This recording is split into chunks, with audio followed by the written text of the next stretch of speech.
A private moment, one unexpected glance, and he suddenly didn't mind the marriage at all. The reluctant agreement. Marcus Thorne stepped off the transport vessel onto Luminari soil for the first time, and his jaw tightened. The crystalline palace before him stretched toward lavender skies, its towers refracting light into prismatic rainbows that danced across polished landing platforms. Beautiful, certainly. A cage, nonetheless. Ambassador Thorne. A silver-clad attendant bowed low. Princess Zephyra awaits you in the Hall of Eternal Light. Marcus nodded curtly, adjusting the ceremonial collar that felt more like a noose. 3 months ago, he'd been Earth's top negotiator, brokering trade agreements and resolving disputes with cool logic. Now he was a bargaining chip himself, offered up to secure peace with the Luminari Empire after decades of border tensions. The hall took his breath away despite his resentment. Vaulted ceilings soared overhead, embedded with minerals that glowed softly, mimicking constellations. At the far end, seated on a throne of living crystal that seemed to pulse with inner light, was his future wife. Princess Zephyra Selene rose as he approached. She was tall, her bearing regal, dressed in flowing garments that shimmered between blue and silver. Her features were striking.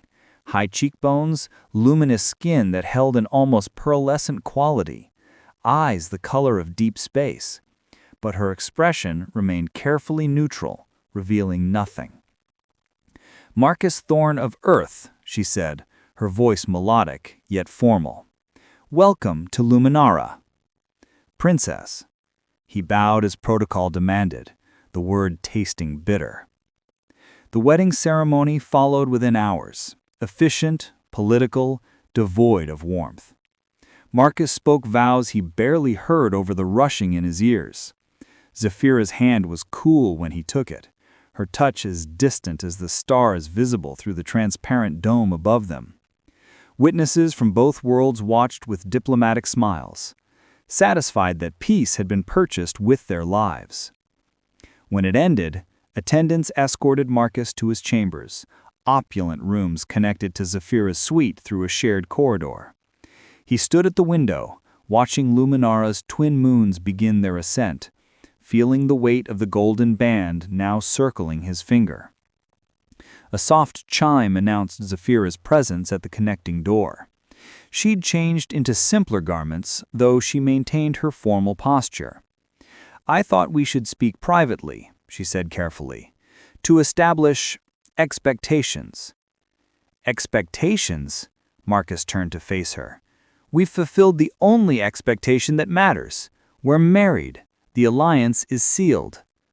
Something flickered across her face. Hurt, perhaps, or understanding. I see. Then I'll bid you good night. Husband. After she left, Marcus sank into a chair, head in hands.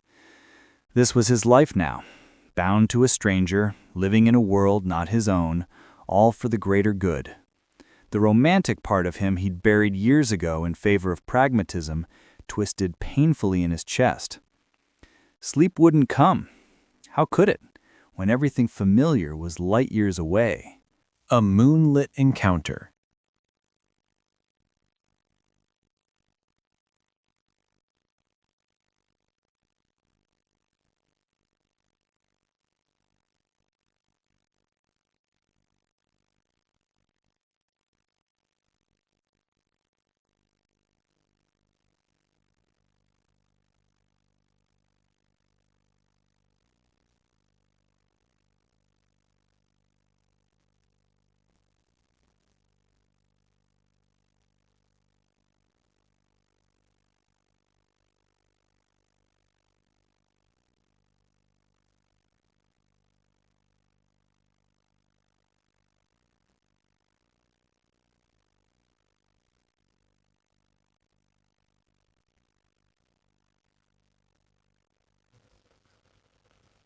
Conversations in Twilight.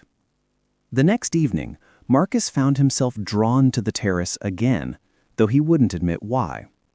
Zephyra was already there, standing among the bioluminescent flowers with a small book in her hands. She looked up when she heard his footsteps, and that same soft expression from the previous night crossed her face. "I thought you might come," she said simply. "Habit, maybe." Marcus moved to the railing beside her, closer than he'd stood before. "What are you reading?" Zephyra showed him the slim volume, its cover embossed with symbols he couldn't read. "Ancient poetry from the first scholars. My mother used to read these to me." She ran her fingers over the symbols fondly. "This one speaks of two stars from different galaxies, finding each other across the void. Unlikely, impossible even, but beautiful." "Romantic notion for someone in an arranged marriage," Marcus observed, but his tone held curiosity rather than cynicism. "Perhaps that's why I cling to it." She closed the book carefully. "Tell me about Earth's oceans. I've seen images in diplomatic files, but tell me what they're like to experience." Marcus leaned against the railing, surprised by the question. "They're vast, powerful. I grew up near the Atlantic, spent summers sailing with my father. The memory brought unexpected warmth. The water changes color depending on depth and weather. Sometimes green-gray and churning, sometimes so blue it looks artificial. And the sound." He trailed off, realizing he was sharing more than intended. "The sound?" Zephyra prompted gently, genuinely interested. "Waves against the hull. Rhythmic, constant. It used to put me to sleep when we'd anchor in quiet coves." He glanced at her. "I suppose I miss it more than I realized." "We have the crystal seas in the northern hemisphere," Zephyra offered. "The water has mineral properties that make it shimmer. Not quite the same, but—" She hesitated. "I could show you, if you'd like." Their eyes met, and Marcus felt that same pull from the night before, stronger now. "I'd like that." They fell into easier conversation, sharing fragments of their lives before duty had claimed them. Zephyra spoke of sneaking away from tutors to explore the wild gardens beyond the palace grounds. Marcus confessed to deliberately tanking a diplomatic exam once just to avoid a posting he didn't want, before he'd learned to hide behind competence.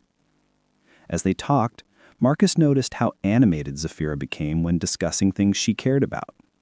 Her reserved demeanor would soften, her gestures becoming more expressive. She was brilliant, he realized, not just educated as royalty demanded, but genuinely intellectually curious. "There's a night-blooming orchid near the eastern corner," Zephyra said, closing her poetry book. "It only opens once each cycle. Would you like to see it?" They walked together through the garden paths, the bioluminescent plants creating pools of soft light. The orchid, when they found it, was extraordinary. Petals unfurling in slow motion, revealing inner chambers that glowed from within like captured starlight. Both reached toward it simultaneously, their hands brushing. The contact sent an unexpected jolt through Marcus. Not uncomfortable, but charged with awareness. Zephyra's skin was warm despite its luminous quality, and she didn't immediately pull away. "Sorry," she murmured, though her hand lingered a heartbeat longer. "Don't be." Marcus found himself studying the delicate bone structure of her hand, the elegant fingers. When had he started noticing such details? They stood close, shoulders nearly touching, watching the orchid complete its bloom. The air between them felt different now, thicker, weighted with possibilities neither had anticipated. Marcus became acutely aware of her presence beside him, the subtle scent of whatever oils she used in her hair, the soft sound of her breathing, the warmth radiating from her body. "Marcus," Zephyra said quietly, still watching the flower, Do you think it's possible to find something real in something that began artificially?" He considered the question seriously, watching light play across the orchid's inner chambers. "I don't know, but I'm starting to think it might be worth finding out." When Zafira turned to look at him, her expression held hope mixed with caution. "So am I." The admission hung between them like the glowing garden creatures drifting past. Marcus felt walls he'd built beginning to crumble, not from obligation, but from genuine desire to know this woman better.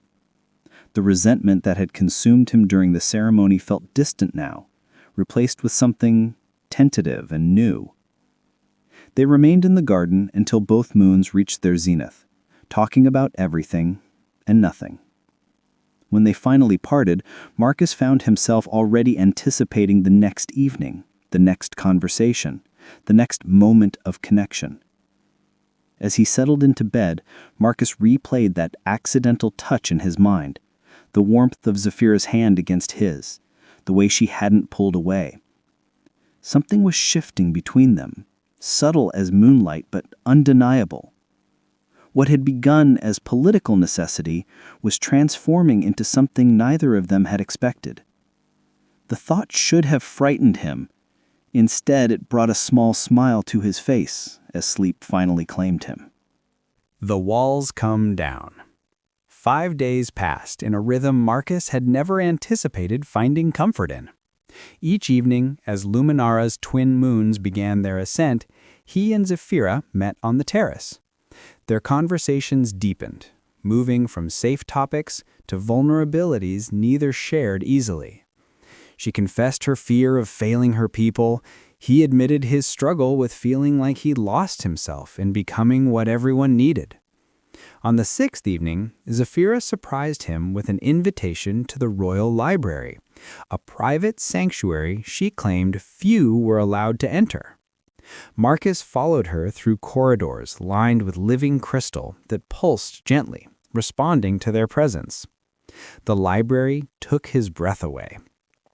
Shelves carved from luminous stone stretched 3 stories high, filled with books, data crystals, and artifacts from across the empire. But what struck him most was the intimacy of the space. Reading alcoves with plush seating, soft lighting that adjusted automatically, the scent of aged paper mingling with something sweet and unfamiliar. "This is where I spent most of my childhood," Zafira said softly, running her hand along a shelf. "Hiding from court ceremonies, dreaming of other worlds." She glanced at him with a vulnerability he'd come to recognize. "I've never brought anyone here before." "I'm honored," Marcus meant it. She led him to a curved alcove near a window overlooking the city. They settled onto a wide seat designed for reading, closer than they'd yet sat. Zafira retrieved an ancient volume, its pages thin as silk, and opened it between them. "This is a collection of first contact accounts," she explained, her voice hushed in the library's quiet. "Stories of different species meeting for the first time, learning to understand each other." Her shoulder pressed against his as she leaned to show him an illustration. Marcus felt the warmth of her body along his side, smelled the subtle fragrance she wore, something floral with an undertone of spice. His awareness of her physical presence had been growing each evening, but in this intimate space, it became impossible to ignore. "This one," Zafira said, pointing to a passage written in flowing script, "speaks of a human explorer and a luminary scholar who met on a research station. They couldn't communicate at first, but they found ways—" She trailed off, seeming to realize the parallel. "Found ways to connect," Marcus finished quietly. He turned his head to look at her and found her already watching him, her face mere inches away. "Yes," she breathed. The book slipped forgotten onto the seat between them. Marcus raised his hand slowly, giving her time to pull away, and brushed a strand of silver-threaded hair from her face. Her skin was impossibly soft beneath his fingertips, and he felt her slight intake of breath at the contact. "Zafira," he said, her name feeling natural on his tongue now, "I need to tell you something." "Tell me." Her eyes searched his, luminous in the library's gentle light. "When I came here, I was so angry, so certain this would be nothing but obligation and resentment. But these past days, you've shown me someone I never expected. Someone brilliant and kind and brave enough to be vulnerable. Zafira, her voice caught. I'm not angry anymore, he continued, his other hand finding hers, threading their fingers together. I'm drawn to you, not because of duty or treaties, but because of who you are. Zafira's free hand came up to rest against his chest, over his heart. I feel it too. From that first night on the terrace, when you looked at me and I saw past the diplomat to the man underneath, I've been falling slowly ever since. The admission hung between them for a heartbeat before Marcus closed the distance. Their first kiss was tentative, questioning, a soft press of lips that sent electricity racing through his veins. Zafira responded with gentle pressure, her hand sliding from his chest to curve around the back of his neck. The kiss deepened naturally, growing from exploration to passion. Marcus pulled her closer, the book tumbling unheeded to the floor as Zafira shifted to face him more fully.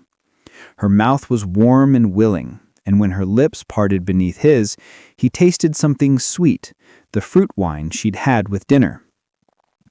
They broke apart breathless, foreheads resting together. Marcus's heart hammered against his ribs, and he could feel Zafira's pulse racing in the delicate skin of her throat where his hand had come to rest. Come with me, Zafira whispered against his lips. She led him through the library to a hidden door he'd never have found alone. Beyond lay her private garden sanctuary, a space she'd mentioned but never shown him. It was smaller than the sky terrace, enclosed by walls covered in night-blooming vines. A small fountain created soft ambient sound, and the air was thick with floral perfume. This is where I come when I need to be completely alone, she said, turning to face him, to be just Zafira, not the princess. Then I'm twice honored, Marcus drew her close again, his hand settling at her waist, that you'd share it with me. Their second kiss held none of the hesitation of the first. Zafira's arms wrapped around his neck as Marcus deepened the contact, tasting and exploring. They moved together to a cushioned bench beneath the flowering vines, never breaking apart.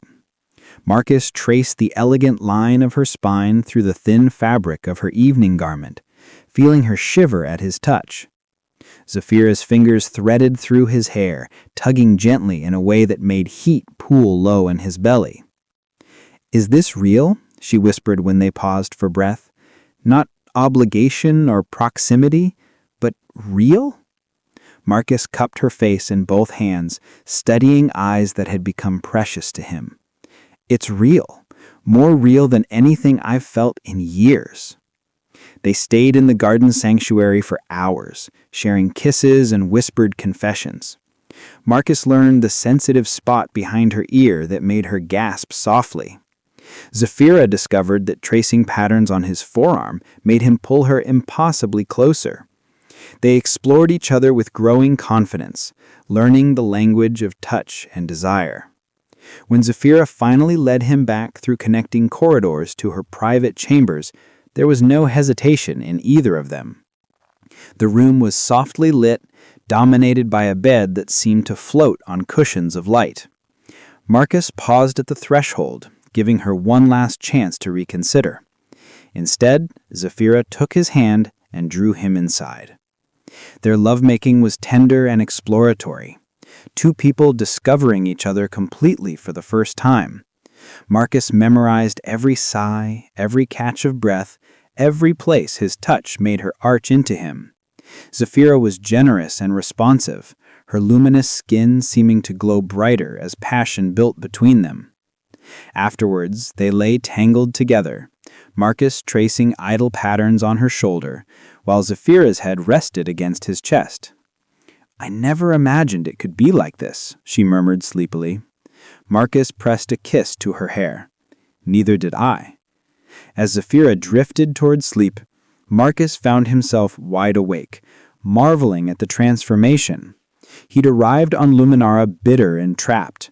Now, holding this remarkable woman in his arms, he felt something he'd never expected. Hope. Not just for peace between their worlds, but for a future together built on genuine connection. That single glance they'd shared under the moons had been the beginning.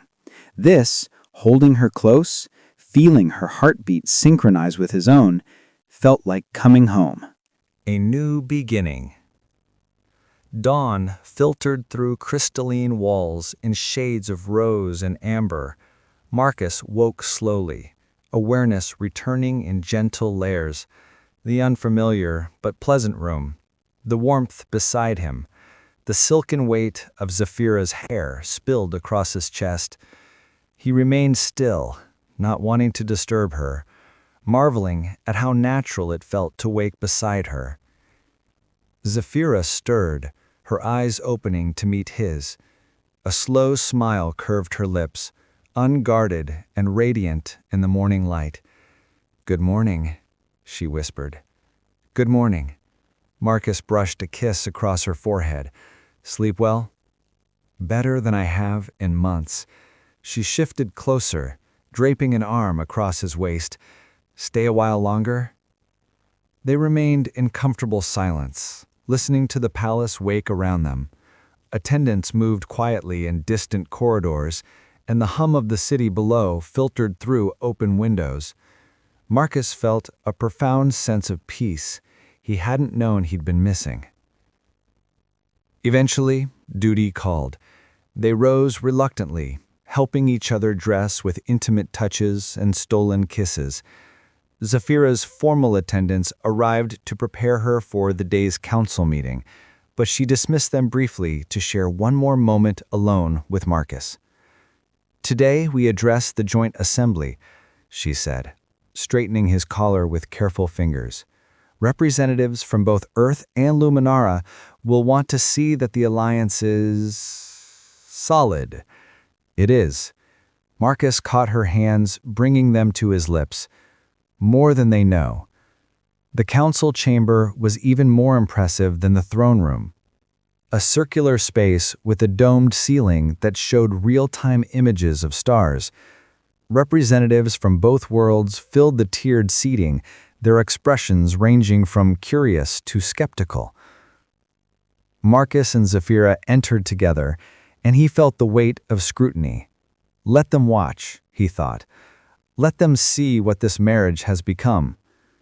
The Earth ambassador, Chen Zhao, spoke first about trade agreements and border policies. The Luminary High Chancellor followed with careful diplomatic language. He listened, but his attention kept drifting to Zephyra beside him, the way her hand rested near his on the armrest, close enough to touch if he shifted slightly. When called to speak, Marcus stood. Zephyra rose with him, a show of unity that caused murmurs throughout the chamber. "When I accepted this arrangement," Marcus began, his voice carrying clearly, "I viewed it as a sacrifice, a necessary loss for the greater good of peace between our worlds." He paused, finding Zephyra's gaze. "I was wrong." The chamber quieted further. "This marriage has given me more than political alliance. It's given me partnership with someone extraordinary, someone who challenges me intellectually, who shares my hopes for what our combined worlds might achieve, who—" He reached for Zephyra's hand openly.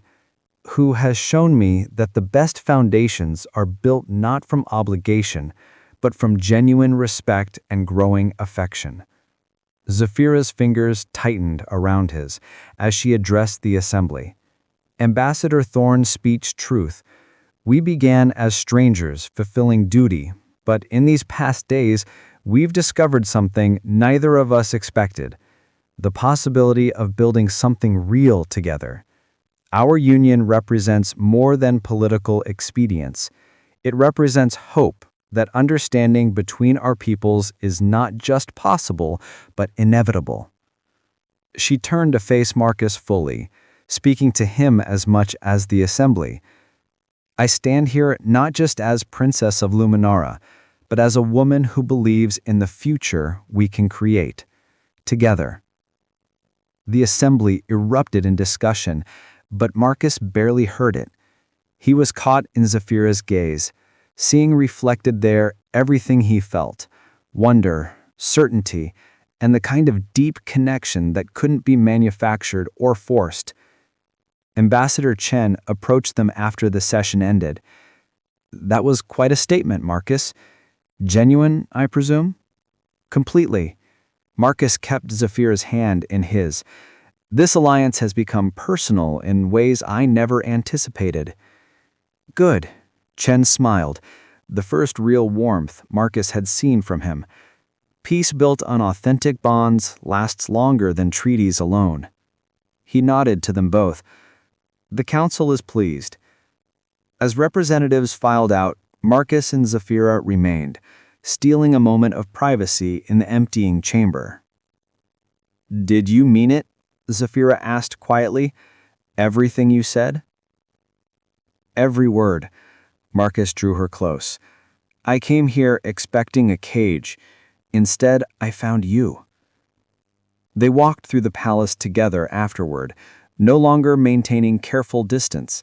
Staff bowed as they passed, but Marcus noticed the smiles, genuine pleasure at seeing their princess happy. "Show me your world," Marcus said, as they reached the sky terrace. "The places you love, the traditions that matter to you. I want to understand everything.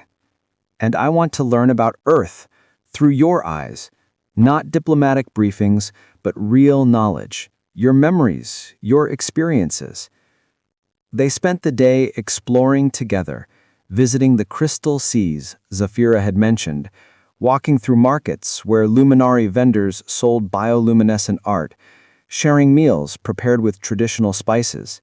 Marcus asked endless questions, and Zephyra answered with obvious delight at his genuine interest.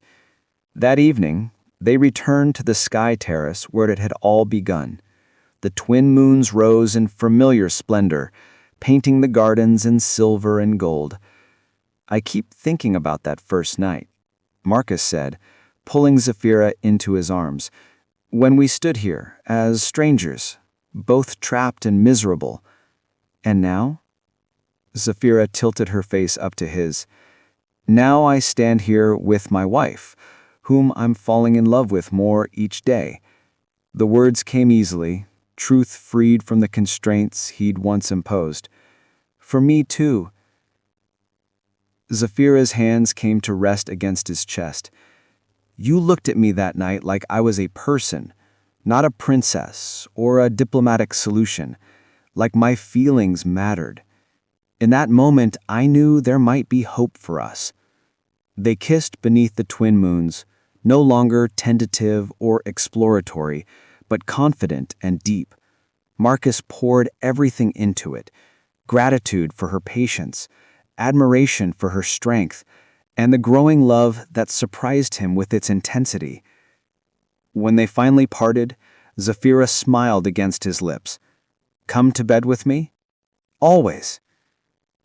As they walked hand in hand toward her chambers, their chambers now, truly shared, Marcus reflected on the journey. He'd arrived on Luminara convinced he'd lost his freedom, his future, his chance at happiness. Instead, he'd found a partner that matched him in every way that mattered. That single glance across the moonlit garden had been the spark, but what they'd built from it, conversations and vulnerability, passion and growing trust, that was all their own creation. The marriage was arranged, the love was real. And as Marcus held Zephyra close that night, watching her fall asleep in his arms, he knew with certainty that this was only the beginning. They had a lifetime ahead to continue discovering each other, building bridges between their worlds, and proving that even arrangements born from politics could bloom into something beautiful. The twin moons set beyond crystalline walls, and Marcus finally closed his eyes, completely at peace with the unexpected turn his life had taken. The end.